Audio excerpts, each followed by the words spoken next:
Northbound Philippines News.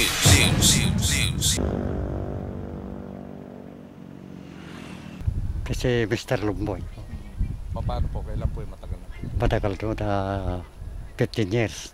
15 years na. Oh, pagka umalis na ako doon, nagtatanim na ako. Tapos po, gaano karami ngayon yung tinatanim? Mga 5 5 na puno. na po yun. Oh, 500 puno. 500. Oh, po. Kumusta naman po yung ganito pong pagtatanim po ng ubas po? Sino po yung mga bumibili rin po sa inyo? Marami po, marami turista at saka yung mga dito sa amin. Kuha namin, ibibiyahan namin sa Dagupan, ganon, sa Lucasor, ganon.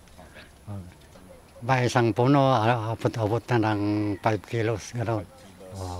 Sa pagka yung maraming sanga, 10 kilo, ganon. 10 kilo. Kumikita rin po kayo sa doon sa mga turista? Kumikita rin po. Paano po? Yung mga tindahan namin, 300 isang kilo, ganon. Sa mga turista po? Oo. Marami na po bang turista? Marami na dumakon dito, pumupunta dito. Marami.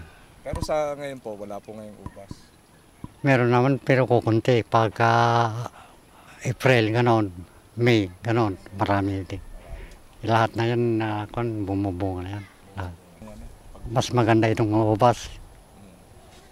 Para pagka naitanim mo na, maabot-abotin pa ng 10 taon na. 10 taon. April, May, ganon, marami na. Sila mismo mamimitas? Oo, siyang mismo mamimitas.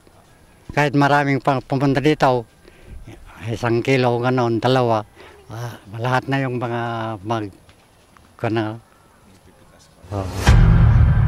Siya magpipitas.